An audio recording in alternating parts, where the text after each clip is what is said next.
Salve, salve galera, sejam bem-vindos a mais um episódio aqui do Saluscast. Hoje eu estou com um amigo fisioterapeuta que se chama Pedro Petrucci e ele vai trazer para nós uma perspectiva diferente sobre dor, ou seja, muito do que a gente já consumiu hoje de informações sobre dor mudou. E é justamente isso que ele vai trazer para nós.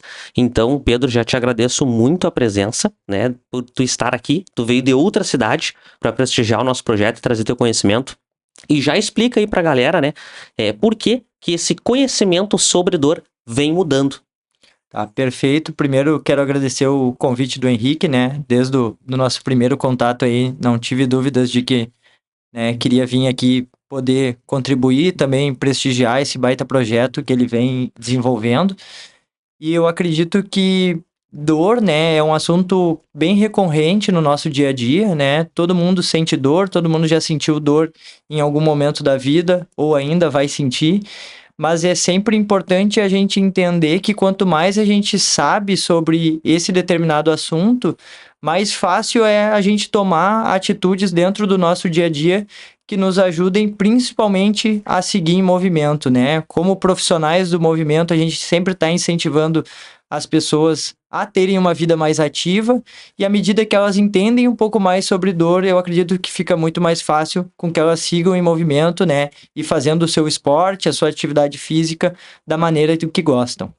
Perfeito. E assim, hoje na tua prática clínica, as pessoas, normalmente as pessoas que procuram fisioterapeuta, elas já procuram porque sente dor, né? E a palavra dor, né?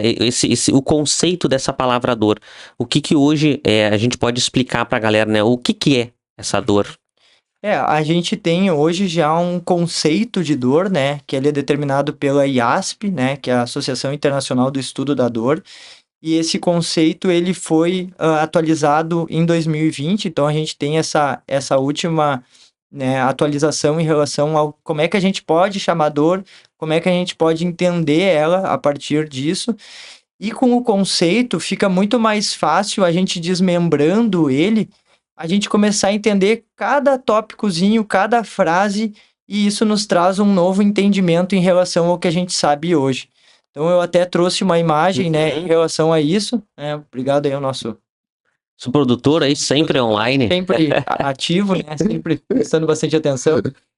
E assim, o que que a gente pode entender? Então a frase, no primeiro momento, quando a gente lê ela pode assustar um pouquinho, ela pode trazer termos, né, mais técnicos, mas o grande objetivo hoje é traduzir isso, e eu acredito que à medida que a gente vai traduzindo aos pouquinhos, fica mais fácil para o pessoal de casa ir entendendo.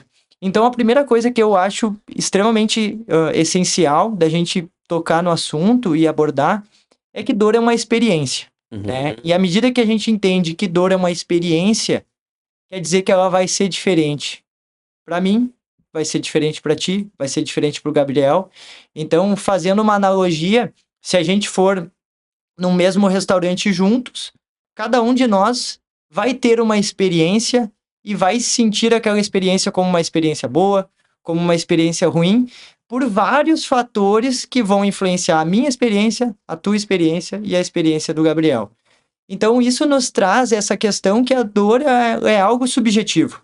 Então, eu vou começar a entender, como profissional de saúde, que o paciente, quando ele está do outro lado, né, junto comigo na maca, ou do outro lado da mesa, na hora da avaliação, eu vou estar ouvindo uma experiência subjetiva dele.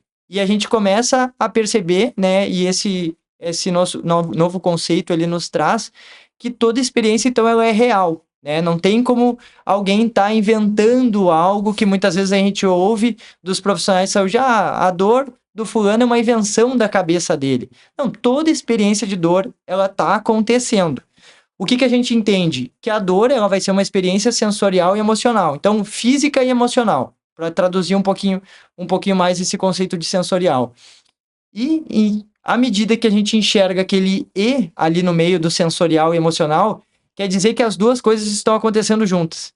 Então, eu não tenho uma dor única e exclusivamente física, e eu não tenho uma dor única e exclusivamente emocional, como a gente ouve também termos de dor psicológica, dor emocional, até mesmo essa questão de invenção da cabeça, que nada mais acaba acontecendo que vai minimizando essa experiência do paciente. Sim. E por mais que seja uma invenção da cabeça, é uma experiência. Tá acontecendo a experiência, né?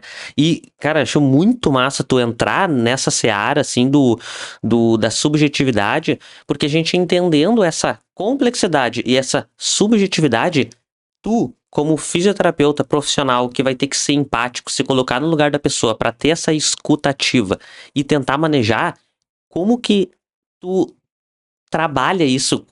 Como que tu consegue manejar tudo isso uma vez que tudo que a pessoa está expressando ali é real dentro do mundo dela? E aí, a partir disso, como tu traz isso pra realidade mesmo, né? Porque a realidade dela é uma, a tua é outra, né? Então, como que tu faz esse link? Eu acho isso muito massa. E até, parafraseando, assim, tem um psicólogo, acredito que tu acompanha também, o Wesley Delanogari. Eu faço parte do reservatório de dopamina, que é a questão dele, né, a plataforma que ele tem para abordar mais essas questões vinculadas a estilo de vida saudável, tudo mais. Ele fala muito em relação às vezes que, na maior parte das vezes, a gente está com as nossas lentes sujas. Então a gente não está enxergando, muitas vezes, o mundo da maneira que a gente deveria enxergar, e quando a gente tem conceitos que hoje a gente já sabe que, sobre dor, que eles não são as questões mais adequadas para a gente entender essa experiência, é como se a gente tivesse com as lentes sujas, a gente acaba imaginando, interpretando, tendo uma percepção errada em relação a tudo que a gente está sentindo, e o profissional da saúde muitas vezes acaba limpando as lentes do paciente justamente para facilitar com que ele siga em movimento, que ele acredita que a dor é uma lesão, que é algo que a gente vai conversar, né, em cima disso, que ele acredita que ele tem que parar com o movimento, parar com o treinamento, ou com aquele exercício que ele fez que estava associado ali junto com a experiência dele, mas que hoje a gente já sabe que não é essa relação direta de causa e efeito. Mas o profissional de saúde, ele tá aí para escutar, né, e tentar abordar todas essas questões, tentar limpar as lentes do paciente para que ele fique um pouquinho mais tranquilo, né? Tu precisa desconstruir, então, essa experiência que ele tá tendo para ele começar a ter uma experiência nova. Exatamente. E como tu mesmo disse anteriormente, vai começar pela escuta, né? O profissional de saúde, ele tem que ter essa habilidade de escutar, de mostrar para o paciente que nesse momento que a gente está tendo essa troca um contra um, assim, um e um, né? Não contra, porque não estamos juntos, Sim, estamos claro. juntos ali para buscar a mesma coisa, mas nesse momento o fisioterapeuta, ele vai estar ali para escutar, para ouvir, não para julgar, e para, a partir de tudo isso, ajudar da melhor forma. Cara, que massa. Uhum. E a partir também, seguindo, né, nessa questão do conceito, a gente vai ver ali que é uma experiência desagradável, né? Então, a dor por si só, não existe aquela questão de uma dor boa. Uhum. Toda experiência de dor, ela vai ser desagradável.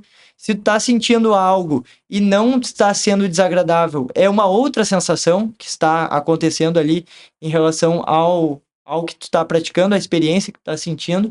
E ela vai estar nessa parte que parece um pouco mais complexa e que a gente tenta desmistificar, assim, traduzir melhor, associada ou semelhante àquela associada a uma lesão tecidual real ou potencial. Uhum. A partir disso, a gente pode abrir um leque de 3 questões que é importante o conceito. Então, obviamente, eu posso ter lesão e sentir dor. Eu posso ter dor e não ter lesão. E eu posso ter uma lesão e não sentir dor. Uhum. Geralmente, a lesão e dor é algo que, pela nossa cultura, pelo que a gente aprende, é mais fácil de linkar. Então, qualquer experiência de dor geralmente é linkada com uma lesão. Mas quando a gente traz esse aspecto que a gente pode ter dor, e na maior parte das vezes a gente vai sentir dor e não vai ter uma lesão no nosso corpo, ao mesmo tempo que a gente pode ter uma lesão e não sentir dor, é aí que o paciente começa a ficar, às vezes, um pouco confuso nessa história, ou muitas vezes começa a fazer sentido, porque muitas vezes é um paciente que fez vários exames e não encontrou nada, ou que ele quer que essa experiência, ele quer reduzir essa ameaça que ele está sentindo em relação ao que ele está experimentando, e aí começa a fazer sentido quando tu começa a explicar mais esses outros cenários que muitas vezes não são abordados da melhor forma. Uhum. Dentro dessas 3 coisas que tu trouxe, o pilar principal é nós, no caso, na tua profissão, é tirar a dor. Para te tirar a dor, tu vai precisar rastrear se tem lesão, se não tem lesão, ou de qualquer forma tu não precisa dessa informação e tu vai fazer o manejo para tirar a dor, independente desses 3 cenários que tu trouxe. Tá, perfeito. Eu acredito que assim, o que a gente precisa entender, e é uma coisa muito interessante que muitas vezes o pessoal de casa não sabe. O fisioterapeuta, ele há bastante tempo já, ele é designado como um profissional de primeiro contato. Então, não necessariamente o Henrique sentiu uma dor hoje, ele não necessariamente ele precisa buscar um médico. Ele pode buscar direto um fisioterapeuta, realizar uma avaliação para entender o que aconteceu com ele. O profissional fisioterapeuta tem essa responsabilidade e deve ter essa capacidade de ajudar o paciente nesse primeiro momento. O que acontece?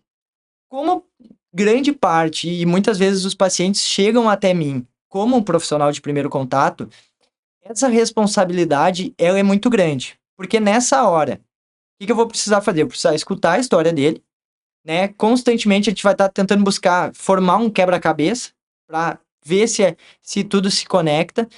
E sempre a gente vai estar prestando atenção se ele não vai apresentar o que a gente chama de red flags, que são as bandeiras vermelhas, que são sintomas que ele pode estar apresentando que vão nos levar a algo mais perigoso, uma suspeita de algo um pouco mais grave e que nesse momento é necessário um encaminhamento médico. Essas red flags aí são sintomas que ele tem que tu precisa encaminhar. Exatamente. Por exemplo, se tu chegar pra mim e me disser que tu tá com uma dor no ombro, que tu tava lá na academia, foi fazer um exercício e teve uma queda e a barra bateu no teu ombro. Uhum. E tu começou com uma dor intensa. Pode ser que tenha uma coisa lá de uma fratura ou algum outro tipo de lesão nessa hora. Trauma, geralmente, a gente acaba encaminhando, né? O dever de encaminhar para descartar essa possível fratura e, obviamente, depois o paciente ele vai retornar, que nós queremos que isso seja descartado, mas caso se confirme, é um manejo médico. Sim. Mas existem outros sintomas, às vezes mais que não são, o paciente muitas vezes não presta tanta atenção e que eu nunca peguei casos específicos assim, mas a gente acaba vendo de outros profissionais e que sempre liga o alerta, que são casos relacionados à febre, o paciente ter tido uma dor e ter tido febre em sequência, ou uma perda de peso inexplicável, não está fazendo dieta, não mudou nenhum hábito alimentar e perdeu o peso. Essas questões podem nos levar a uma infecção, um tipo de câncer, um tumor, né? Ou também questões que a gente precisa descartar algumas coisas em relação a lesões ligamentares, teve um entorse no futebol, alguma coisa nesse sentido. Sempre é bom ter esse encaminhamento para a gente entender o que aconteceu, e são casos relacionados a uma possível lesão, a algo mais grave que vai estar nos direcionando.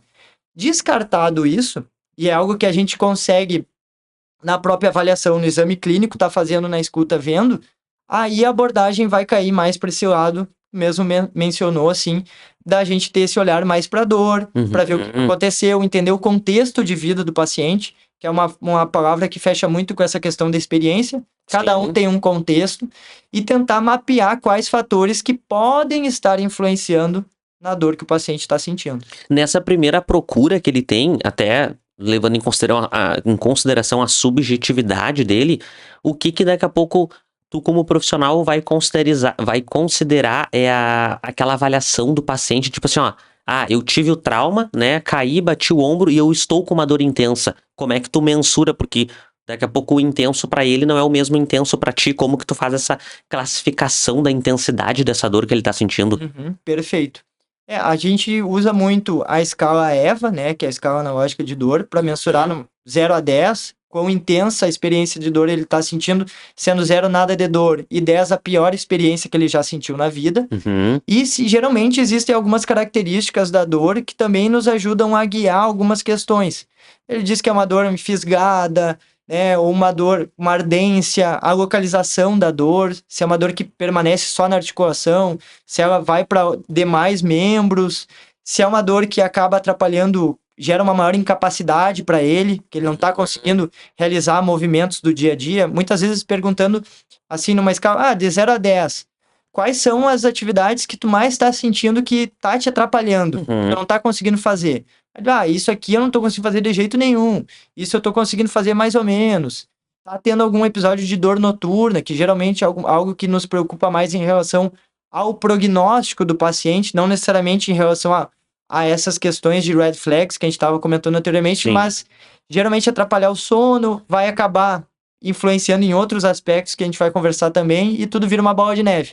Mas são essas pistas que ele vai nos dando, algumas coisas a gente vai perguntando, mas várias coisas tu consegue captando à medida que ele vai falando, assim. Entendi. Aí, no caso, ele tem o trauma, tu vai levar em consideração toda a conversa que tu teve, não necessariamente só a nota que ele vai dar que vai considerar uma red flag. Vai ter que ter outras coisas associadas, além de uma dor intensa, algumas outras associações para te encaminhar, no caso. Exatamente, ele bem nesse sentido. E tem perfis de pacientes, assim, que a gente sempre leva em conta. Eu acabo trabalhando com tanto na questão da área da ortopedia, mas também com a área da esportiva, né? Que é uma área que eu gosto bastante. E a gente sabe que o perfil das pessoas que praticam esporte, seja nível amador ou nível um pouco mais buscando um profissional, assim, um amador profissional, como a gente costuma dizer, são pessoas que muitas vezes têm uma tolerância à dor maior. E o risco, a percepção dela em relação à experiência que ela está sentindo, muitas vezes nem é tanto em relação à dor, mas ao medo dela ter que parar com o movimento. Uhum. Parar de fazer o exercício, parar de treinar, parar. Então, essas informações que tu vai captando, muitas vezes elas estão mais linkadas a isso. O cara tem o medo de parar, o cara tem o medo de ter que interromper aquela trajetória. E aí, às vezes, ele quer seguir mais um pouquinho. Sim. E a experiência dele, ele vai te contar em relação ao que ele tá sentindo, óbvio. A gente vai levar em conta. Mas muitas vezes ele vai tolerar um pouco mais de dor, Uhum. porque ele quer seguir em movimento, ele quer seguir. Então, tudo isso tem que ser levado em conta, porque às vezes é mais fácil a gente já encaminhar, descarta e volta a gente entendendo o prognóstico, do que tentar ir mais pela subjetividade e acabar deixando passar alguma coisa em branco do que poderia já ter sido alertado anteriormente, né? E dentro desses perfis de pessoas, né, que tu falou, assim, até pela experiência prévia que elas tiveram, provavelmente as pessoas que gostam mais do esporte, elas vão ser mais tolerantes, assim como as pessoas que já têm um comportamento mais sedentário vai sentir uma dor, e isso vai potencializar cada vez mais o fato dela continuar sedentária, né? Porque, tenho dor, então não vou mais me mexer. Diferente desse exemplo que tu trouxe da pessoa do esporte, que ela vai sentir dor, mas como ela não quer parar, né, com o esporte, ela vai continuar fazendo o mesmo com dor. Então eu fico pensando, para as pessoas que já têm um comportamento sedentário, é o movimento que vai melhorar elas, mas como elas são intolerantes à dor, vai paralisar mais ainda, né? Com certeza. E a gente sabe, depois podemos mostrar outras imagens aí que eu trouxe pro pessoal entender melhor, mas que a dor, ela vai ser influenciada por vários fatores, né? Uhum. Então a gente não consegue exemplificar uma única causa para a experiência de dor que a pessoa está sentindo. E isso é algo que mudou. Falando em relação a essas questões de mudanças, anteriormente a gente entendia que a dor, a gente tinha que buscar uma causa para ela, né? Tentar olhar com uma lupa, enxergar dentro do fator do paciente o que está causando aquilo, para tentar corrigir. E hoje a gente já sabe que esse raciocínio ele tem que ser mais multidimensional, tem que ver todos os fatores, a tão falada frase multifatorial, né?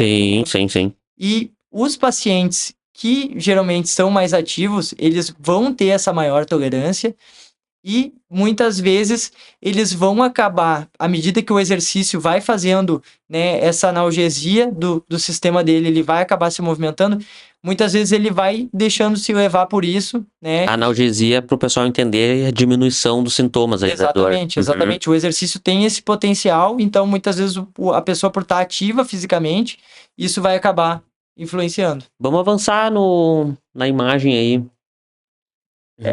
Essa outra imagem que eu trouxe, ela fala muito em relação ao que a gente comentou, de que pode ter uma lesão no nosso corpo e a gente não sentir dor. Uhum. Muitos já se fizeram, e se aqui embaixo a gente tem a referência dos estudos, então já são estudos de 2011, 2015, 2018, estudos que a gente pode dizer que já tem um certo tempo, mas até isso entrar dentro da nossa sociedade demora um certo período. Então, muitas vezes a ciência ela avança em algumas questões, mas cabe a nós, profissionais, propagar isso, e esse processo ele é lento. Mas a gente já sabe hoje, e para quem está em casa, eu acredito que essa informação acaba sendo muito importante, porque muitas vezes a gente tem uma experiência de dor, e o que é mais comum acontecer hoje? Vai num profissional de saúde, faz um exame de imagem de cara, para entender a causa da dor. Uhum. Só que não foi avaliado nada em relação aos sintomas. Teve uma escuta rápida, né? Ah, tá com uma dor no ombro, vamos lá fazer uma ressonância para enxergar o que está acontecendo no teu ombro.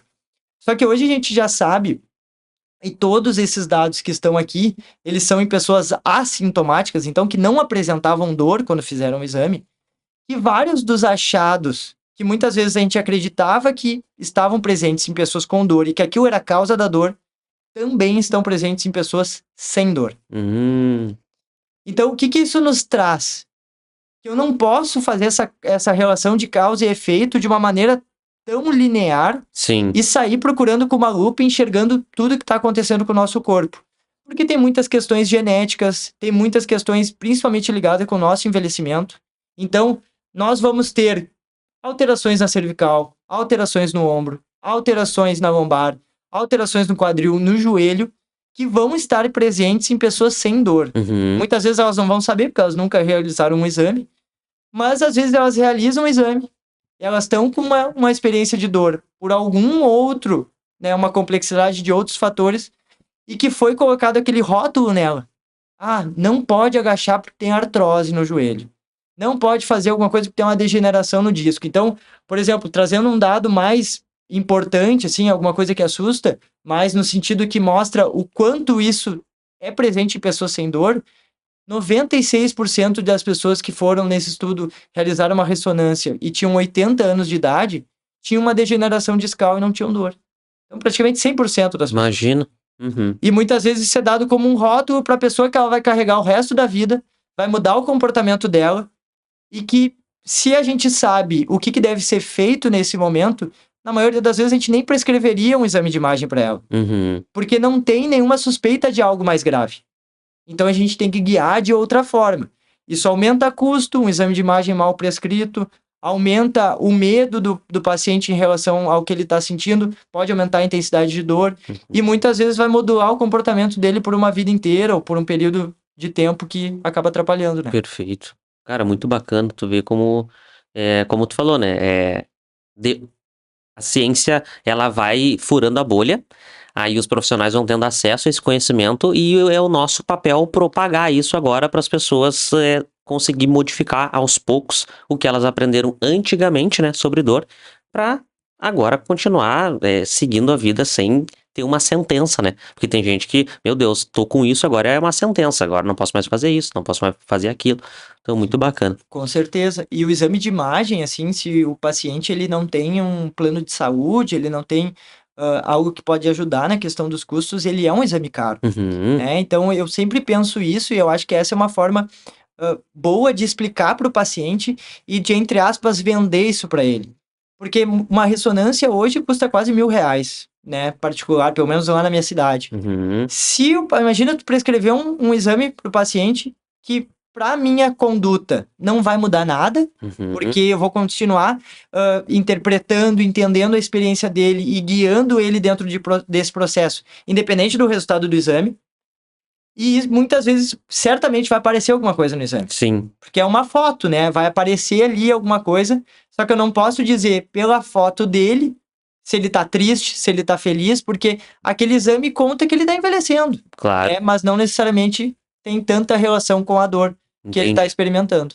Vamos avançar ali num... Perfeito. Essa imagem é o que ela nos traz. Corroborando ali com o conceito de dor, a gente entende hoje que a experiência de dores, explicando ela de uma maneira mais simples, ela sempre vai vir através de uma ativação de sensores que a gente tem no nosso corpo, são conhecidos como os nociceptores. Mas esses sensores, eles são ativados, eles detectam estímulos químicos, térmicos, táteis, assim, então essa variação de estímulos potencialmente lesivos para o nosso corpo. Eles não detectam dor.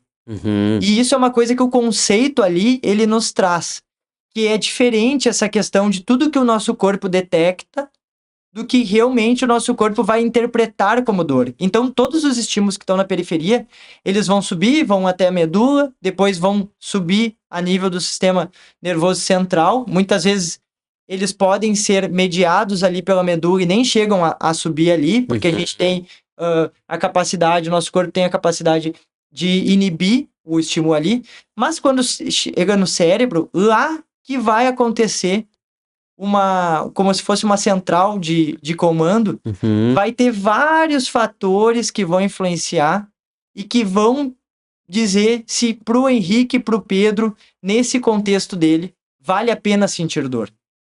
Então, a dor nada mais é do que um produto do nosso cérebro, da maneira como ele processa. Como ele processa, que tu estava dizendo antes, como a gente enxerga o mundo. Então a dor é uma resposta desse processamento do teu cérebro. É uma resposta. Ela vem depois de todo esse processamento. Entendi. Então ela não está mais tão ligada à periferia, e isso é uma coisa que a gente explica sempre para os pacientes, que muitas vezes ela vai estar ligada mais à maneira que tu está tendo toda essa interpretação, esse processamento a nível do cérebro. Entendi. Então, para a galera entender, assim, é como se a nossa periferia, então, nossas partes do corpo mandam sinal, informações para o nosso cérebro, ele interpreta isso de alguma forma, devolve essa informação e, em alguns momentos, essa informação é processada como dor. Perfeito. E a gente fazendo uma questão, trazendo para uma fase mais fácil de ter um entendimento, vai estar muito vinculado à nossa percepção de ameaça. Então, quanto o nosso corpo está tendo uma percepção de ameaça em relação ao que ele está experimentando. Só que essa percepção de ameaça vai ser vinculada a vários fatores, que é o que a gente vai estar trazendo agora nos próximos... Perfeito, então vamos avançar já aí. Essa imagem, ela é muito interessante porque ela vai nos trazer de uma forma mais didática todos esses fatores e de que forma a gente tem que enxergar essa experiência de dor que a gente estava conversando anteriormente lá com o conceito. Então, por muito tempo, né, se entendeu naquela questão de trazer um raciocínio linear em cima de dor. Achar que um fator A estaria causando o que a gente está experimentando, que é o fator B. E hoje a gente já enxerga essa relação a partir de um raciocínio multidimensional, multifatorial. Então, são vários fatores que vão estar influenciando na experiência de dor do paciente. E eu dificilmente vou conseguir apontar uma única causa, uma certeza absoluta em relação ao que ele está sentindo. Muitas vezes é isso que as pessoas querem, é tentar encontrar o problema, aquela coisinha que precisa ser ajustada. Muitas vezes o profissional de saúde também quer encontrar isso. Só que a partir da maneira que a gente consegue mapear mais esses fatores, assumir essa incerteza em relação a esse raciocínio, a que forma eu estou enxergando o paciente, fica muito mais fácil entender todo esse contexto e o que pode ter influenciado. Então, a gente vai ter experiências prévias em relação a quais foram as outras vezes que tu sentiu dor, se já sentiu uma dor parecida, se já teve um episódio de dor muito intenso. Então, o cérebro, naquela hora que ele vai fazendo esse processamento, ele usa isso como referência. Vamos ter aspectos sociais, culturais, ambientais, né? De que meio, o ambiente que eu estou inserido, ele vai influenciar, né? Cada vez mais a gente vê essa tecla sendo batida, muito em relação à experiência que a gente sente. As crenças, né? O que eu acredito em relação ao que eu estou sentindo. Será que eu acredito que a dor que eu estou sentindo é uma lesão? Que eu me machuquei no agachamento? Que eu me machuquei lá na corrida? E que eu vou ter que parar, tudo mais? Ou o meu entendimento ali já é diferente, porque eu já tive contato com um profissional de saúde que me tranquilizou, que reduziu a percepção de ameaça em relação ao que eu estou sentindo. Estilo de vida, que a gente vai entrar muito em relação ao que nos outros podcasts já foram comentados. Sono, estresse, ansiedade, depressão, né? Todos esses fatores, eles acabam influenciando. Expectativas. Aqui eu acredito que é uma coisa muito interessante em relação a gente abordar da questão das expectativas, que querendo ou não, fecha muito com as crenças, que é aquela questão de placebo e nocebo. Então, o placebo, para quem está em casa, é quando existe algo, né, em relação a uma expectativa positiva ao tratamento, ao remédio que eu estou tomando, e isso ajuda a potencializar o efeito do tratamento. Nocebo é quando tem uma expectativa negativa em relação a isso. Então, falando um pouquinho isso, tem um estudo muito interessante e que a gente pode fazer uma certa analogia com o movimento, com o exercício, que é o nosso carro-chefe. Sim. Eles pegaram 3 grupos de pessoas, deram uma medicação, viram o quanto de dor elas estavam sentindo, deram uma medicação que ajudaria no alívio da dor, um analgésico. Num dos grupos, eles só deram o remédio, não falaram nada. No outro grupo, eles deram o remédio e falaram bem, geraram uma expectativa positiva para o paciente, Que o remédio era bom. que o remédio era bom. E no terceiro grupo, uma expectativa negativa em relação ao que o paciente estava tomando. Que o remédio não ia ajudar ele. Que talvez não fosse ajudar tanto. O grupo que não teve expectativa nenhuma, que nada foi dito, reduziu a dor. Uhum. Então vamos pensar na escala analógica de dor. O cara tava com uma dor 8, caiu para uma dor 4. Tá. O grupo que teve a questão da expectativa positiva do placebo potencializou em 2 vezes o efeito do remédio. Nossa. O grupo que teve a expectativa negativa não teve redução nenhuma na dor. Tu vê. E era um remédio, ou o remédio não era nada. Era um remédio. Ah, tá. Achei Era um que remédio. podia ser uma Só que eles cápsula com modularam em relação à expectativa. Uhum. Então, como é que tu tava esperando em relação ao que tu tava tomando, né? O que era essa tua... Modularam a experiência da pessoa, né? E pode ver, e isso é uma coisa que eu vejo muito nos pacientes, que muitas vezes as pessoas seguem em movimento. A gente sabe hoje que o exercício é o carro-chefe Uhum. nessa questão do alívio da dor, porque mexe tanto a sistema, questão da periferia, mas muito ao sistema nervoso central. Então, o exercício tem uma capacidade de gerar uma hipoalgesia induzida pelo exercício, que a gente chama. Então, a gente tem uma farmácia endógena lá no cérebro que acaba aliviando esses sintomas e por isso que a gente se sente bem quando se Sim. movimenta. Uhum. Só que, se a pessoa tem uma crença que o exercício vai fazer mal para ela, muito provavelmente é aquela pessoa que te diz, eu segui em movimento e minha dor não passou. Ou não tá aliviando. Ou meu movimento e piora a dor. Né? Claro que é muito complexo, a gente teria que olhar isso com calma para ver o que tá acontecendo. Claro. Mas olha como a expectativa da pessoa e o potencial que eu tenho como profissional da saúde em relação ao efeito do tratamento. Se eu só dar o exercício e não falar nada, pode ser que ajude. Porque eu sei que a farmácia endógena dela vai estar funcionando ali, né? Essa farmácia natural que a gente tem no nosso corpo. Mas se eu falar pra ela assim, tá, vamos fazer esse agachamento pra te ajudar na dor, mas cuidado. Bah. Vai com calma, contrai o abdômen, olha ali, não entorta muito pra um lado, deixa a pessoa toda assustada, porque se tu fizer o movimento errado, não vai dar certo. Aí a culpa é tua. Aí tu já plantou um nocebo ali que... Exatamente. Então, olha como é isso que eu penso muito, assim, na minha prática clínica. Pensei muito em relação, desde o convite do próprio podcast, que eu acredito que eu consigo com os pacientes, com uma característica minha, né, de ter uma boa escuta, de buscar melhorar isso cada vez mais, mas também, a partir da escuta, tentando passar palavras positivas para eles, explicando tudo isso que a gente está conversando aqui de uma forma mais didática, de reduzir a percepção de ameaça do cérebro delas.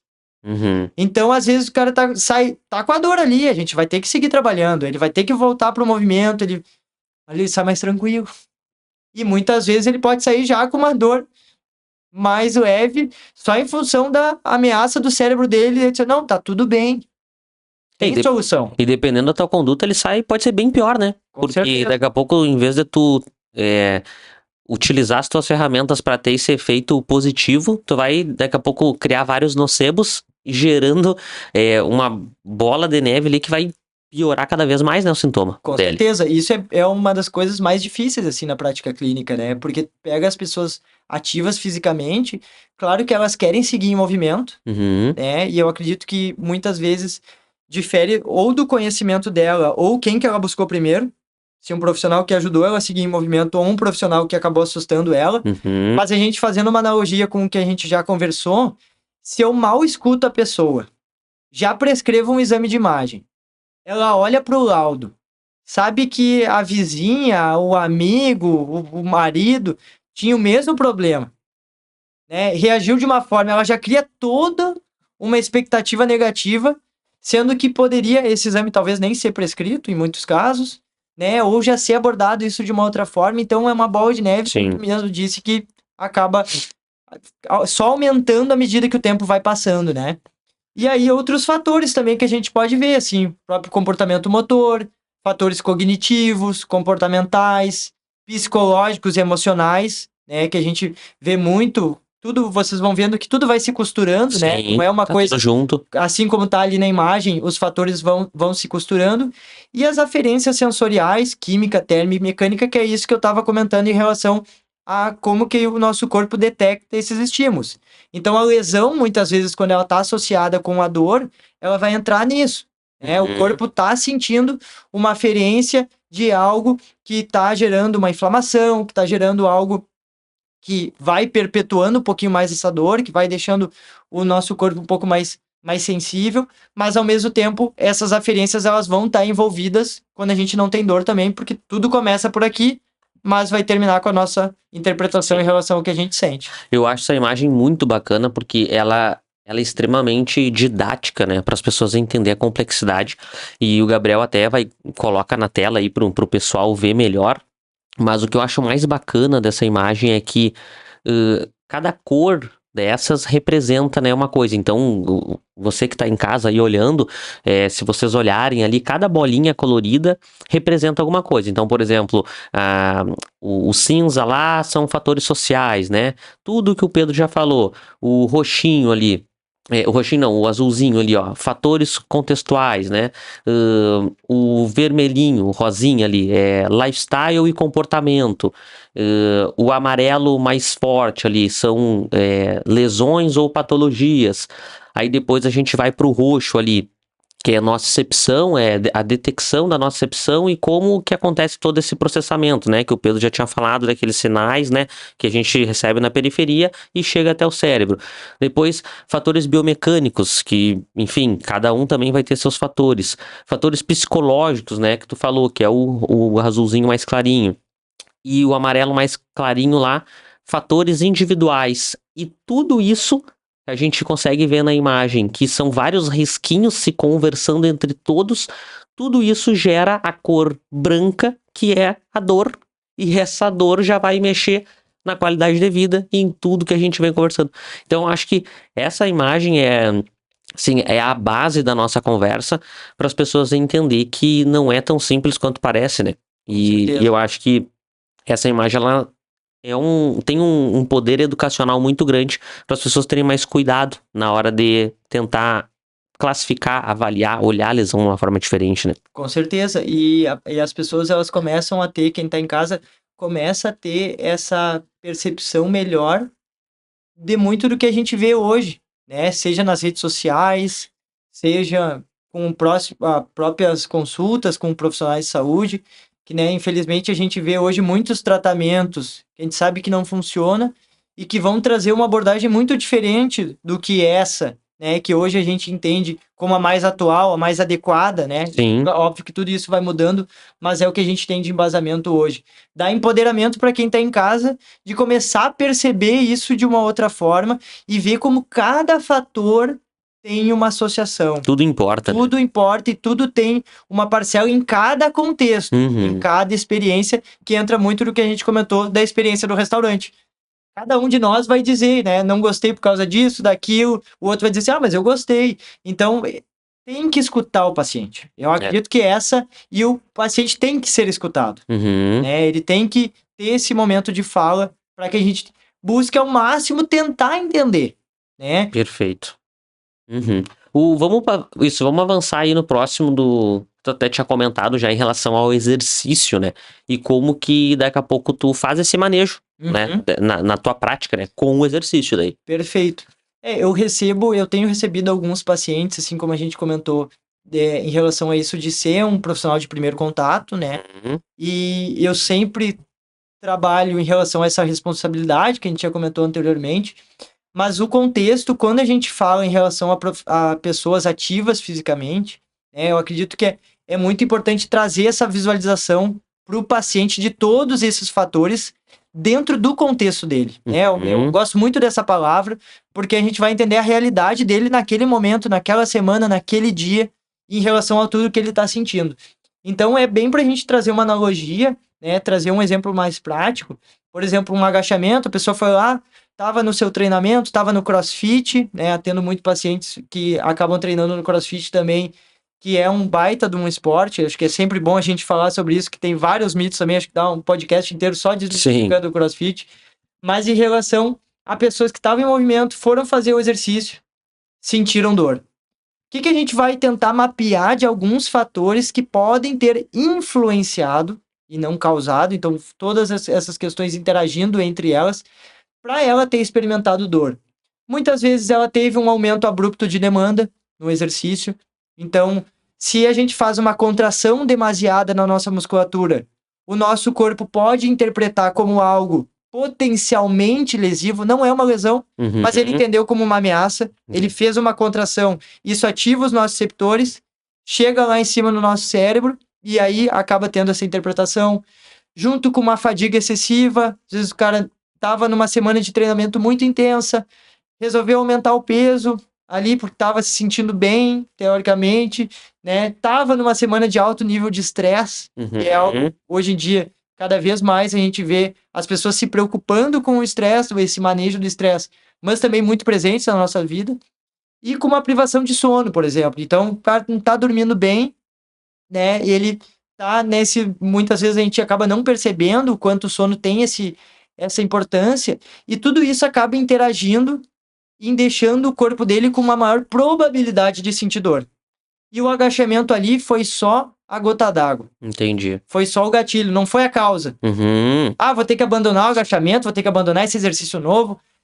Que nem os outros podcasts foram comentados também. A corrida não é para mim.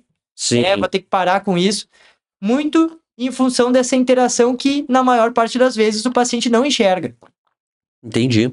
Ele só enxerga a dor. E aí entra o raciocínio multidimensional. Então, todas essas questões, elas são importantes para a gente entender esse contexto do paciente. Perfeito. Vamos avançar. Isso aí, eu tava curioso aí por essa imagem aí falou das crenças, né, também. Exatamente. Então, a gente pode fazer uma analogia, já seguir com essa linha de raciocínio em relação ao exemplo anterior. Imagina, então, que o paciente, ele fez esse exercício, ele sentiu dor, né?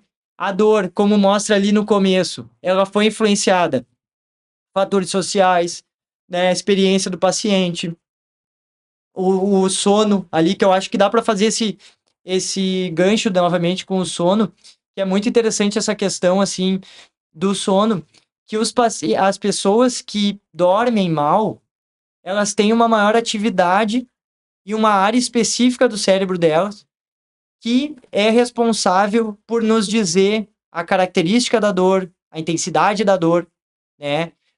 E mais informações em relação ao que ela está sentindo. É fisgada, é uma dor intensa, não é? Que localização essa dor está no corpo. E quando a gente dorme mal, ocorre uma hiperativação dessa área. Então, o nosso limiar de dor, a facilidade que a gente tem para experimentar esse estímulo, ela fica menor. Isso em pessoas que muitas vezes têm uma noite ruim de sono. Então, às vezes, o paciente que experimentou dor ou que já estava com uma dor e sentiu uma piora, um dos fatores que pode ter influenciado nisso é o sono ruim.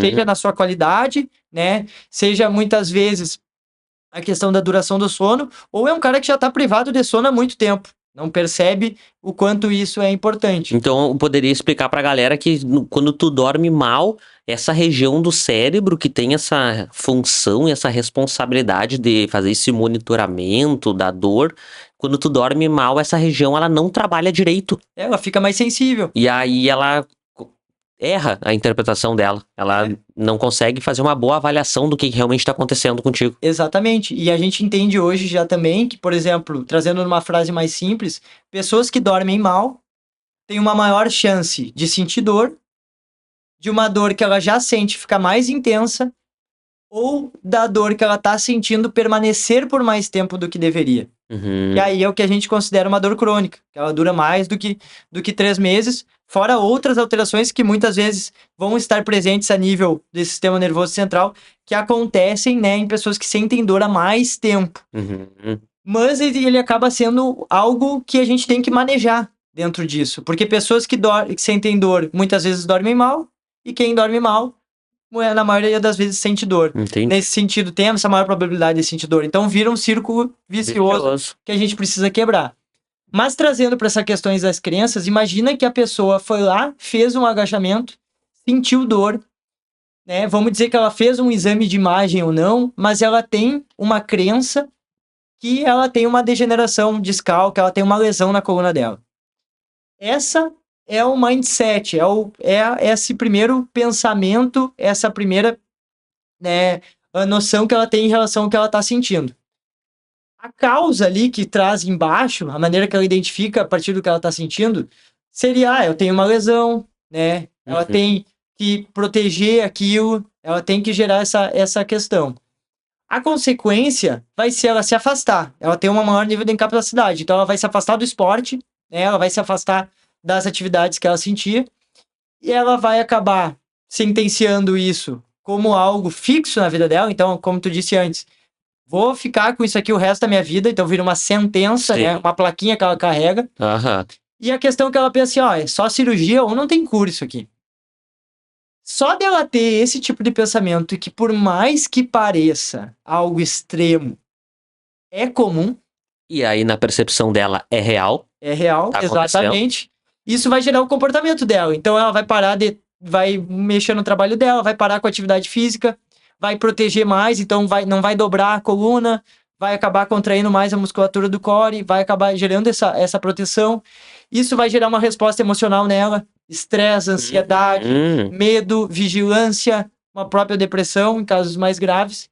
E isso vai influenciar na experiência de dor dela. Perfeito. E recomeça o ciclo de novo. E no final lá, que fala em relação assim, isso funciona, isso funcionou? Não. Ela teve aumento de dor e aumento de incapacidade.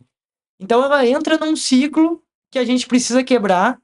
E é muito importante quando entra aqui o do profissional de saúde tá nesse primeiro momento. O cara fez o movimento lá com o Henrique. Claro que o Henrique já tem mais informações hoje do que está influenciando a experiência de dor do aluno dele. Já vai abordar isso de outra forma, mas a gente quebrar isso logo de cara. Sim. Porque é o que diz a frase. Os estudos, eles mostram que o que alguém acredita e faz em relação sobre a sua dor prevê quanto tempo a dor durará e quão incapacitado ele ficará por ela. Então, como é importante o paciente saber o que está acontecendo com ele. Sim, o próprio paciente, daqui a pouco, ele faz o diagnóstico dele, já faz o prognóstico, o que vai acontecer lá na frente, dependendo do que vai acontecer, ele sucumbe, né? Exatamente. Cara, quem tá nos escutando agora, se em algum momento desse ciclo se identificou, o que tu falaria daqui a pouco pra essa pessoa? O que ela precisa fazer? Ok, procurar um fisioterapeuta, mas a pessoa que se identificou com isso e que vai procurar um fisioterapeuta, o que ela vai ter que fazer após isso? Perfeito. Eu acredito, e até a gente pode passar para o próximo slide, que a minha abordagem, e obviamente eu refleti muito sobre isso também, como eu comentei anteriormente contigo, após o convite, ela se baseia nesses 3 pilares. Então, obviamente, eu vou escutar esse paciente para a gente tentar mapear todos esses fatores, né? A própria pessoa que está em casa pode já ter conseguido mapear isso melhor, mas a gente vai trabalhar em cima dessas crenças dela, conversar a respeito do que ela acreditava que estava causando a dor, do porquê que ela pensava, né, que a dor tinha uma relação com lesão, com toda esse ciclo que ela foi pensando e que foi mudando todo o comportamento dela, para principalmente aumentar a autoeficácia da pessoa. Então, à medida que ela entende, bom, a minha dor não tem relação com lesão. A minha dor, eu posso seguir em movimento. Se eu sentir, até quando eu posso sentir dor dentro do exercício? Né? Que aí eu tenho uma coisa que eu passo muito para os meus pacientes e que o Fabrício Santana, no episódio, conversou já também contigo, que eu trago para eles de uma forma muito parecida, mas como se fosse um semáforo da dor. Então, naquela intensidade de 0 a 10, a pessoa sentindo uma dor de 0 a 3, até 0 a 5, em alguns casos muito específicos, ela pode seguir em movimento. Seria um sinal verde. Seria um sinal verde. O 4 a 5, um sinal amarelo. Então, monitora. Muitas vezes, tu vai começar o exercício com essa intensidade, vê se ele não vai reduzir, vê se o que vai acontecer. E aí vai muito da própria pessoa. Tem gente que não tolera muito fazer o exercício com essa intensidade de dor, parece que perde um pouco o prazer, então a gente tenta adaptar em algumas Sim. coisas, porque se a dor ela é mais intensa, se ela é de 6 para cima, o que eu costumo passar para os pacientes? Primeiro, vamos tentar reduzir a carga do exercício. Então, se está fazendo um agachamento, foi voltar a fazer o agachamento, tu sabe que não tem nenhuma lesão na tua coluna. Ah, Pedro, me incomodou. Não tá legal ainda. Porque pode ser que o teu corpo ainda tá percebendo como uma ameaça. Isso leva tempo, muitas vezes. 4, 6 semanas. Varia muito de paciente para paciente, mas às vezes a gente precisa ir expondo gradualmente o paciente novamente. Então, ele me diz, não foi legal, Pedro.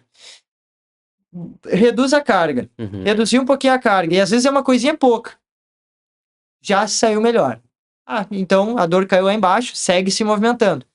Não reduziu a carga, não deu certo, a dor seguiu intensa. Então a gente tenta mexer ou na amplitude do movimento, ou no número de repetições, se é uma dor que aparece com mais repetições, com 8, com 12, a gente tenta guiar por aí. Mas isso estimula a autoeficácia do paciente, que ele tem essa capacidade de resolver o seu problema sozinho. Sozinho, claro. E ele mesmo vai manejando em cima disso. Então, à medida que ele tem esse primeiro conhecimento, fica muito mais fácil. E é muito interessante que vários casos eu fiz uma avaliação com o paciente, ele entendeu isso, ele seguiu os outros passos que a gente vai comentando. Mas aí porque tu ensinou ele, né? Exatamente, e ele não precisou voltar. Ele só precisava, era um ajuste fino ali em todos esses fatores. Obviamente que outros fatores, talvez ele nem tenha mexido, talvez nem tenham tanta importância na experiência que ele estava sentindo, ou foram mexendo depois, à medida que ele foi ajustando outras coisas. Mas só dele ter esse primeiro embasamento, essas primeiras informações, a coisa já foi engrenando melhor. Perfeito. Os outros fatores seriam essa questão o outro pilar seria essa questão da abordagem multidimensional. Então, de entender todos esses fatores dentro da experiência do paciente. Vamos ver como é que estava o teu dia, tua semana, né? Às vezes a gente tem uma brincadeira de falar assim que geralmente a gente não procura o profissional de saúde no melhor momento da vida. Às vezes no esporte, no exercício, tu tava se sentindo bem, né? Tava evoluindo, mas a tua vida não tava tão boa. Sim. Em relação a tão organizadinha, né? Em alguns pilares. E é interessante a gente mapear isso do sono, do estresse, da ansiedade, né? Das próprias crenças, entender todos esses fatores, questões sociais, às vezes de insatisfação com o trabalho, às vezes questões financeiras, tudo isso influencia, né? A partir de que a gente mapeou isso, é a gente colocar a pessoa para se movimentar. Que daí entra pro terceiro pilar ali. Entra pro terceiro pilar, que é o exercício, e vai entrar nessa questão da hipoalgesia, que a gente, induzida pelo exercício que a gente comentou. Então, o exercício, ele tem esse potencial de ir aliviando a dor, né? Em um treino, ou com o passar dos treinos, o paciente sentindo que a dor está evoluindo, ele vai ter essa questão de dor e movimento. Então, ele vai começar a entender que o movimento não foi a causa da dor, não foi a culpa do agachamento, Sim. não foi a culpa, foram todos esses outros fatores, e o corpo dele vai se habituando àquele estímulo. Então, muitas vezes, a dor, ela ainda está presente, ele está retomando, tem um pouco de dor, mas o corpo vai se habituando aos pouquinhos, e a gente vai mexendo nos outros fatores, e a coisa vai engrenando de uma forma mais positiva, e ele vai retornando à rotina. Cara, muito bacana. É como se fosse uma mesa assim de som com vários volumes e tu tem que, né, trabalhar ali regulando tudo, né? E ensinando a pessoa até para que ela tenha essa autonomia e precise voltar, né, para procurar o teu trabalho se ela realmente precisa, né? Porque às vezes é só alguns ajustes que ela faz e fica tudo certo, né? Com certeza. Essa imagem, ela também entra de uma forma muito interessante, porque as minhas maiores paixões, assim, né, sempre foram essa questão da ortopedia e do esporte. Então, eu terminei uma pós-graduação em ortopedia e tô terminando uma pós-graduação em esporte, e esses conceitos de dor no esporte ainda são muito recentes também, porque existem várias crenças no esporte. Óbvio que o esporte de alto rendimento é um universo à parte e é uma questão que eu não trabalho diretamente, assim, mas é com o público, né, profissional, mas principalmente amador, nesse sentido. Mas existem crenças em relação a que toda dor no esporte ela vai estar relacionada com uma lesão em função do contexto que o atleta ali, que o praticante de atividade física está vivenciando. né? Por essa questão que muitas vezes vocês já comentaram também anteriormente, de ter essa forma pejorativa de enxergar a sobrecarga. Então, geralmente se acha que, tá sobrecarregando demais, machucou alguma coisa. Sim. Só que tem se abordado cada vez mais essa questão da dor no esporte. Então, esse infográfico que tem alguns brasileiros como autores, ele traz ali no título, né, em inglês, a gente traduzindo, que existe muito mais dor do que lesão tecidual. Uhum. E traz alguns princípios para a gente manejar essa dor aguda, né, que é uma dor que aconteceu antes de 3 meses, mas que é não traumática. Então, uma analogia em relação a que ela não está relacionada com uma lesão. Sim. Porque querendo ou não, o trauma, ele tem esse link mais parecido, né, que nos leva a pensar na questão da lesão. E aí ele vai abordar isso de várias formas, com cada passo, assim, esses 8 princípios, muito em relação ao que a gente vem comentando hoje, né? Então, por exemplo, o número 1 ali, na ausência de um trauma, não assuma que a dor indica uma lesão tecidual. Perfeito.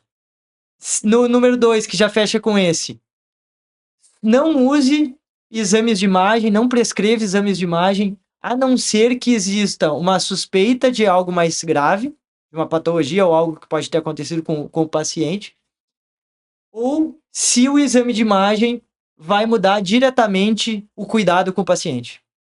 Então, se não muda o prognóstico, se não muda aqueles outros pilares, se não tem suspeita de algo mais grave, não tem por que prescrever o exame de imagem, que é algo que está extremamente linkado com a nossa cultura. Explorar os fatores biopsicossociais, né, que envolvem essa questão da dor e que também estão presentes na pessoa que pratica atividade física, né? Ela não é um super-homem, ela Claro. tem toda a sua vida, principalmente o amador, Sim. né? A gente não consegue separar as duas coisas, né? O cara no esporte e a pessoa no dia a dia, tá todo mundo junto.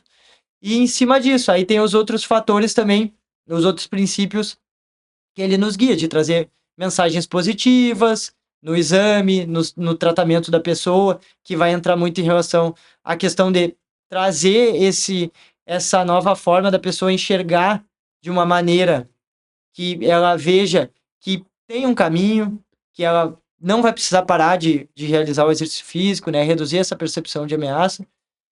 E trazendo questões do exercício como uma forma também de aumentar a tolerância do tecido, a Sim. carga, né? Falando em alguém que vai voltar para o esporte, ele tem que ser preparado para aquele retorno. Treinar o tecido, né? Exatamente, a se habituar àquele estímulo, a entender que ele não é uma ameaça. Fazer ele se adaptar. E trabalhar nessa questão da analgesia. Usar tratamentos passivos só como coadjuvantes, assim, do tratamento, né? A maior parte vai envolver o exercício, seja eles de mobilidade, exercício de força, aeróbico, então existem todas essas variações. A decisão compartilhada, né? Construir essa decisão com o paciente, que na verdade quem está no centro é ele, então a gente tem essa troca com ele, e também a questão multidisciplinar para ter essa mensagem unificada, que é o que traz esse infográfico, assim, né? Todo mundo falando a mesma língua, que é o nosso cenário ideal. Cara, muito massa. Uhum. Eu acho que, não sei se essa é a última imagem ou tem só mais uma. Acho que era essa a última. Essa é a última. Essa é a última. A gente tem até algumas perguntas que eu acho que vai de encontro, né? Agora, as pessoas que fizeram a pergunta e que olharam o episódio, daqui a pouco até já se responderam um pouco mentalmente. Mas, pra quem não sabe, pessoal, sempre quando a gente faz a gravação, eu abro lá no Instagram uma caixinha de perguntas para que vocês coloquem lá as dúvidas, né, que vocês têm. Porque essa é a oportunidade que muitas vezes a gente tem de estar frente a frente com o profissional e ele pode tirar aqui a dúvida, né, de vocês ao vivo. Então, a gente recebeu aí, agora eu tava vendo aqui, já recebeu mais 2 perguntas, então a gente tem 8. Então vamos começar, pode ser? Vamos começar conversando aqui sobre essas perguntas, que a gente nunca sabe, às vezes, quanto tempo que a gente pode demorar. Então, deixa eu... Aqui, ó, a primeira pergunta. Por que se bate tanto na terapia manual quando o assunto é dor? Terapia manual é utilizada para... A terapia manual, ela, principalmente quando a gente fala em abordagens relacionadas a massagem, né, a própria liberação miofascial, que é um termo mais comercial que se usa para falar em relação Uhum. a essas questões manuais, mas tanto a osteopatia, quiropraxia, né, essas questões que trabalham com as mãos, os profissionais que têm essas ferramentas dentro da sua caixinha ali para abordar o paciente, elas são muito úteis. Acredito que não é uma linha que eu trabalho tanto, Uhum. mas elas são muito úteis nessa questão no manejo da dor, porque elas têm esse potencial de aliviar a dor, né, tanto a nível central como periférico, como a gente já vinha conversando. O que acontece é que muitas vezes se tem aquela analogia de que o paciente ele precisa ser só estimulado dessa forma, né? E que o tratamento ele tem que ser passivo. Ele não, ele vai realizar ali a manobra, vai ter uma certa dependência com o profissional, e eu acredito que por isso que talvez se bata tanto na tecla em função disso. E muitas vezes também o paciente ele não é exposto ao exercício. Uhum. Então fica uma lacuna muito grande entre, às vezes, aquele alívio da dor e essa exposição gradual que ele tem. Por isso que até no infográfico traz essa questão de um tratamento coadjuvante, assim, Sim. ele não vai ser o principal. E a questão mais passiva do tratamento, ela envolve muitas vezes o começo do tratamento ou quando o paciente está apresentando uma dor muito intensa, assim, que Uhum. acaba gerando uma incapacidade maior e que ele não tem a possibilidade de começar pelo exercício. Uhum. Mas eu acredito que em função disso, que talvez ela às vezes seja, né, enxergada de uma forma mais negativa, mas é uma ótima ferramenta dentro da questão que pode ser manejada da dor. Perfeito. Outra pergunta que a gente tem aqui, ó. Paciente com hérnia de disco. Tem dor. Visão da físio e indicação do exercício. Daqui a pouco vai ter que fazer uma avaliação contigo. É. Comigo ou com qualquer fisioterapeuta, né? Mas, assim, essa questão da hérnia de disco, eu acredito que a gente pode abordar em relação ao que a gente comentou dos exames de imagem. Seria interessante entender se essa hérnia de disco é simplesmente um achado do exame de imagem do paciente ou se ela tem relação com os sintomas que ele está apresentando. Uhum. Muitas vezes o paciente vai apresentar esse exame com um achado da hérnia de disco, como a gente comentou anteriormente, e isso não vai ter relação com a dor que ele está sentindo.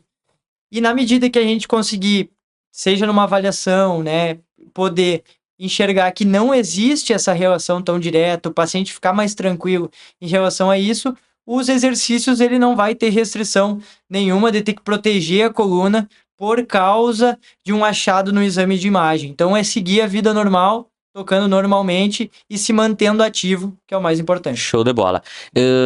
Qual é o perfil de paciente que tu mais atende? Daí eu não sei se tu, claro, não sei se tu tá nichado, né? Tu nicha ali o teu serviço, daqui a pouco chega pessoas e tu passa pro colega, ou se daqui a pouco é o acaso mesmo de uma estatística que tem lá na tua cidade, né? Chega mais problemas disso. Eu acredito que o grande nicho, assim, maior, hoje são pessoas ativas fisicamente. Uhum. Então, tenho realizado atendimentos tanto online quanto presencial dentro dessa abordagem, seja no esporte, alguns pacientes online que eu tenho atendido têm esse vínculo maior com o futsal, e buscando um pouco mais, eu tenho um paciente com um nível profissional, assim, que joga futsal em Portugal, e os pacientes em Cachoeiro do Sul, eu acredito que o que tem ficado, assim, muito como uma forma das pessoas me enxergarem é em relação a esse vínculo com o exercício físico, por ser uma pessoa que pratica também e que busca trazer esses conceitos de dor para dentro dessa abordagem com os pacientes, mas também para quando eles entendem que a pessoa ali, seja ela mais velha, um familiar, ele quer retornar ao movimento. Então, pega esses pacientes que vão estar com uma artrose de joelho, com alguma outra, né, lesão ou dor vinculada a algo que deixou essa pessoa mais velha de realizar a sua atividade do dia a dia. Esse também tem sido um nicho que eu tenho trabalhado. Então, basicamente, independente de qual for o movimento da pessoa, né, trabalhar com pessoas para que elas voltem ao seu movimento preferido, que elas amam fazer, seja o esporte ou a sua atividade diária.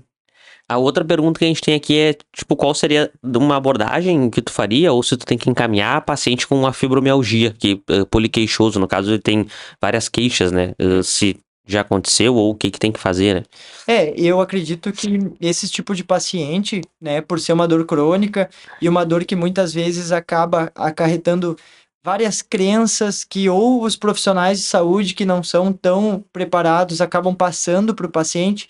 Geralmente são pacientes que acabam fazendo vários exames, procurando a causa da dor, né, acabam sofrendo muito durante todo esse período. Então, sempre são pacientes que é necessária uma abordagem multidisciplinar, Uhum. né? Esses casos de dor crônica são casos que eu não trabalho diretamente, então se chegasse um paciente para mim, certamente eu buscaria indicar, né, para ter esse cuidado assim mais abrangente e com um profissional que tenha a capacidade de ajudar, mas sempre vai tentar se introduzir ele ao movimento, enxergar esses hábitos de vida, esse conhecimento da dor. Os pilares, eles são muito parecidos.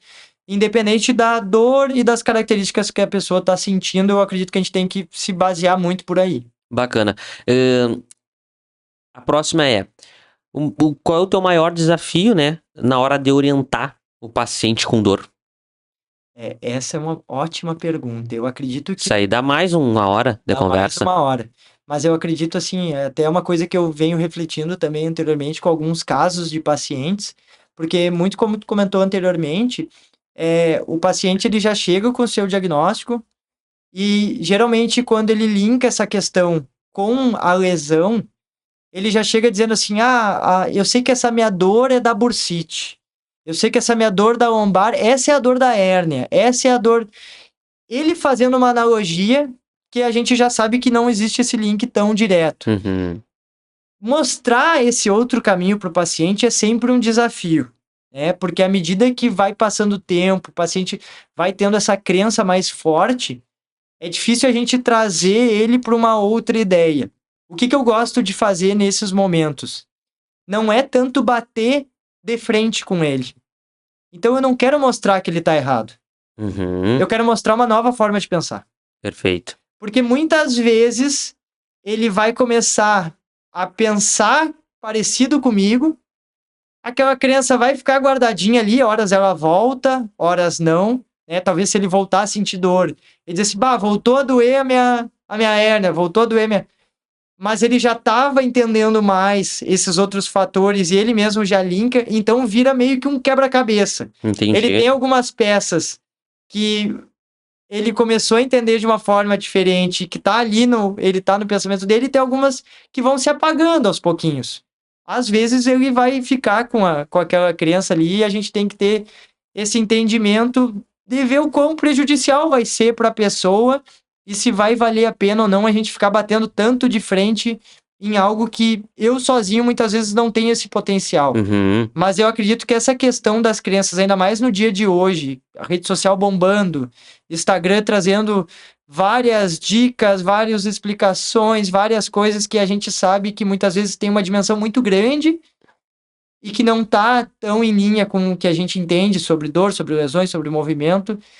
Isso é difícil, porque o paciente chega com muita informação. Então, eu acho que esses são os maiores desafios. Eu acredito que tanto pro fisioterapeuta quanto pro profissional de educação física que atuam com o movimento, nessa cultura mais imediatista, tu conseguir desconstruir isso na pessoa e ela entender que às vezes demora um tempo, né? 2, 3, 4 dias, uma semana, 15, 20 dias de tratamento, diferente daqui a pouco tomar um remédio e 40 minutos depois sumir a dor, mas é paliativo, né? O remédio é paliativo, então é tu desconstruir, mas ao mesmo tempo a pessoa acreditar naquilo pra entender que é um longo prazo, não é em 40 minutos, às vezes não é numa sessão, né? Então acredito que deve ter esse desafio também, né? Com certeza. A gente busca hoje muitas soluções imediatas, soluções simples para problemas complexos, né? Sim. Então, o ser humano está sempre buscando a forma mais fácil de chegar na sua solução e nesses momentos a gente tem que mostrar para ele que tudo é uma construção, vai depender da adesão dele. Obviamente que eu, como profissional de saúde, tenho que buscar sempre fazer com que ele tenha essa adesão junto comigo do Sim. tratamento, porque é muito mais ele do que eu, depois que ele começa a voar sozinho, né? Mas esses desafios, eles acabam sempre permeando a reabilitação. Perfeito. Manejo para lombalgia, dor na lombar. Essa eu não fiz ainda, né? Não. Não, né? Não. Então, uma pergunta aqui é manejo, né, para dor na lombar, né? No caso aqui ela escreveu lombalgia na físio. Manejo para lombalgia na físio. A dor lombar, querendo ou não, é uma das dores que a maior parte das pessoas, né, vai sentir em algum momento da vida e Uhum. tem uma incidência, prevalência muito grande na população em geral, muitas vezes sendo, né, tendo em marcadores, assim, em estudos de epidemiologia, mostrando como a principal causa, né, de incapacidade das pessoas, de afastamento do trabalho. Então, é algo que tem muito estudo sendo feito em relação a ela. A dor aguda, quando a gente descarta qualquer outra questão que possa estar influenciando, que tem estudos que mostram, às vezes, que é 4% dos casos, que vai ter uma hérnia, que vai ter algo ali, 96%, 95%, 90% das dores, elas vão ser o que a gente chama de dores lombares inespecíficas. Uhum. Que entra nisso que não tem uma causa, né? Que é um termo que não é para deixar as pessoas assustadas em relação a não ter uma causa, mas que a gente vai ter que fazer todo esse raciocínio para tentar abordar esses fatores dentro do contexto dela.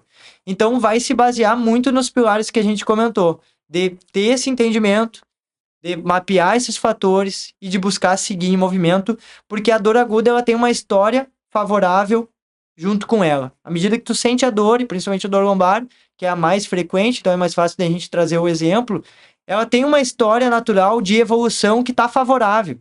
Independente do que a gente fazer, ela tem que ir aliviando.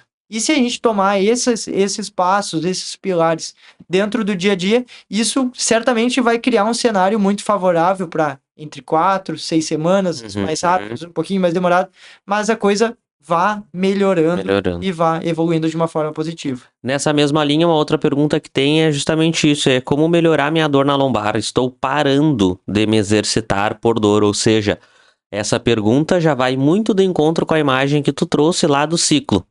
Tem dor, vai estar parando de se exercitar e provavelmente parar de se exercitar não vai melhorar a dor, né? E aí fica a pergunta, né? Por que ela tá parando, né? Uhum. Será que porque ela acha que o exercício vai acabar sendo prejudicial para ela?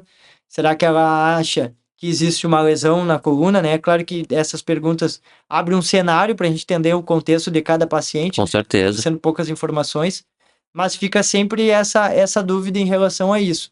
Obviamente, se ela está tentando voltar, né, ao exercício e ela tem sentido alguns episódios de dor, seria muito em relação ao próprio semáforo da dor. Tentar ir se expondo aos poucos, né, mostrar para o corpo que o movimento, que o exercício não é algo ameaçador. Uhum. Utilizar da farmácia endógena dela, que pode acontecer muitas vezes sem ela estar estimulando a região ali. Uhum. Então, Pedro, eu tô sentindo dor para fazer um agachamento e tô parando de fazer tudo. Mas a gente vamos achar a dose ali do agachamento e o resto vamos seguir normal. Porque o estimular o restante do nosso corpo, como ele é um só, também vai estimular a nossa farmácia endógena e muitas vezes tu vai ter um alívio da dor sem estar estimulando diretamente aquela região. Entendi. Né? Fazendo uma caminhada, uma corrida, algum outro tipo de exercício. Então, eu acredito que o mais importante é achar formas, e aí o profissional, o fisioterapeuta pode ajudar nessa hora, de encontrar essa dose para ela retornar, né, e tentar mapear alguns outros fatores, avaliar melhor essa história, para dar segurança para que ela volte a se movimentar, que pelo tom da pergunta, acredito que é uma coisa que a pessoa gosta de fazer. Exato. E acho que até essa última aqui a gente consegue fechar com chave de ouro, que é: quando eu devo procurar um fisioterapeuta? Uma pessoa perguntou aqui. Quando que eu devo procurar um fisioterapeuta? Que sinais daqui a pouco que ela tem que sentir sintomas para que ela procure um profissional? Eu acredito que assim, pensando em relação ao movimento, a gente enxerga como dentro de um treinamento, dentro de um exercício, algo novo que a pessoa está fazendo, aquela questão de ser normal ela sentir uma dor de 24 a 72 horas, né? A famosa dor muscular, mas às vezes uma dor em alguma articulação de menor intensidade, algo que não acaba prejudicando, gerando tanta incapacidade nela, que é a questão dela ir monitorando. Principalmente se não tem algo mais relacionado a questões das próprias bandeiras vermelhas que a gente pensou anteriormente. Se não tem um trauma, se não tem algo que gera uma suspeita mais grave, ela pode simplesmente ir monitorando e se expondo, buscando identificar se existiu algum fator da sua rotina, do seu dia a dia que se alterou de forma brusca, né? E à medida disso, se ela for ver que a dor está ficando mais intensa, se ela tem a suspeita de que tem algo mais grave, se ela está parando de se movimentar, está com muito receio, quer ter um profissional de saúde como um aliado nesse caminho, eu acredito que essa é uma hora que o fisioterapeuta ele acaba sendo esse profissional do movimento, né? Que pode te aliar a seguir em movimento, te dar essas ferramentas, te tranquilizar, avaliar se, dependendo, vale a pena ser encaminhado, se vale a pena buscar um exame de imagem, mas mapear tudo isso para ajudar da melhor forma. Mas, primeiramente, eu sempre incentivo os pacientes a observar um pouquinho os sintomas, ver como é que esses sintomas vão, né, acabar evoluindo, se alguma mudança do dia a dia dele vai acabar atenuando isso, né? Se ele seguir em movimento já vai acabar aliviando, mas sempre se tiver alguma dúvida, alguma coisa, eu acredito que o profissional, que é uma porta de entrada mais fácil, né, é sempre essa busca do fisioterapeuta, e aí ele vai te ajudar a ver qual caminho é o melhor a ser seguido. Perfeito. Pedro, onde que a galera pode te encontrar, né? Seja na internet, na cidade que tu trabalha, tua clínica, endereço, agora é hora da galera poder saber onde, né, procurar o teu serviço. Perfeito, né? Como a gente não chegou a comentar anteriormente, mas eu sou de Cachoeira do Sul, então fica 1h15, 1h30, dependendo do trânsito aqui de Santa Maria, e eu atuo numa clínica lá em Cachoeira do Sul, então basicamente com esses dois públicos, ortopedia e esporte, de forma presencial. Tenho começado a me aventurar cada vez mais nesse universo do teleatendimento, da telereabilitação de forma online. Então, muitas vezes, se alguém se sentiu, gostou do nosso bate-papo, quer trocar uma ideia, pode me encontrar lá no Instagram, né, @PedroBPFísio. Eu posto alguns conteúdos, falo muito sobre o que a gente abordou hoje aqui no podcast. E aí tem tanto as duas formas de atendimento, como presencial como online, que eu tenho buscado, né, ajudar os pacientes a seguirem em movimento, que esse é o meu maior objetivo. Perfeito. Nós vamos deixar aqui embaixo, na descrição do vídeo, o Instagram ali do Pedro também, se vocês quiserem entrar em contato, então vai estar ali, tá? Pedro, te agradecer, né, pela presença, por acreditar no projeto, por vir aqui, trazer teu conhecimento, trazer a tua trajetória e também ajudar muitas pessoas que estão nos escutando e também já passaram, né, por dor, alguma dor, seja aguda ou crônica, ou conhecem com certeza alguém, né, que já sentiu. Mas antes de finalizar, eu tenho um presente aqui da nossa patrocinadora. Nossa patrocinadora Padoca Art, ela até mandou um mimo, aí eu vou pedir só que tu abra aí pra gente ver o que ela te enviou. A gente agradece aí sempre a Padoca, no nome da Mônica aí por tá sempre presenteando os nossos convidados aí com alimentação saudável, né, até o slogan dela ali é que o teu alimento seja o teu único remédio, né? E justamente por conta disso ela sempre se preocupa, né, com essa questão dos alimentos serem saudáveis, né, com nutrientes saudáveis. Aproveito também já, enquanto o Pedro abre ali a lembrança, para agradecer a Yellow, que é a nossa produtora, responsável por toda essa produção audiovisual, por entregar um conteúdo de qualidade aí para vocês em casa. E se você ficou até aqui, né, mais de 1 hora de conversa, a gente pede encarecidamente que vocês se inscrevam aqui no canal, deixa o like, deixa aqui nos comentários se você também ficou com dúvida, se tu quer fazer outra pergunta, se você não conseguiu fazer na caixinha de pergunta, quer fazer mais perguntas, deixa aqui nos comentários que o Pedro também vai responder para vocês, tá? Mas pra gente continuar entregando esse conteúdo aí de forma gratuita e de qualidade e conseguir atingir também mais pessoas, a gente pede aí com muito carinho que vocês se inscrevam no canal, deixa teu like e compartilha aí o conteúdo com as pessoas, tá bem? Então, o que ela enviou aí pra ti? Um grão de bico? É grão de bico? Eu acredito que sim. Deus o livre errar o presente. Nessas horas é complicado, né? Show de bola. Olha, ótimo. Muito, muito obrigado. Eu acompanho um pouco da Padoca nas redes sociais, através da Mônica, e sempre fiquei muito curioso com os produtos, agora vai dar para experimentar. Perfeito. E certamente encomendar mais aí. Muito bom. Então tá. Pedro, mais uma vez, muito obrigado, tá? Espero que tu tenha gostado da experiência e eu te aguardo aí daqui a pouco, mais pra frente, nos próximos episódios, tá certo? Perfeito, quero agradecer o convite, né? Espero que tenha feito sentido aí toda essa complexidade para o pessoal, né? É um assunto que poderia ser conversado por horas e horas, a gente poderia entrar em vários, né? Esmiuçar isso de várias formas, mas aos pouquinhos as pessoas vão entendendo, vão tentando colocar isso em prática dentro da sua forma de olhar a dor, né? Olhar isso através de uma nova perspectiva e o que precisar, sempre estou à disposição, né? Então, novos convites, mas também para o pessoal de casa que quiser precisar de alguma coisa, estou sempre à disposição aí para ajudar da melhor forma. Perfeito, muito obrigado. Pessoal, muito obrigado por vocês terem ficado até aqui. Eu aguardo vocês no próximo episódio. Um grande abraço.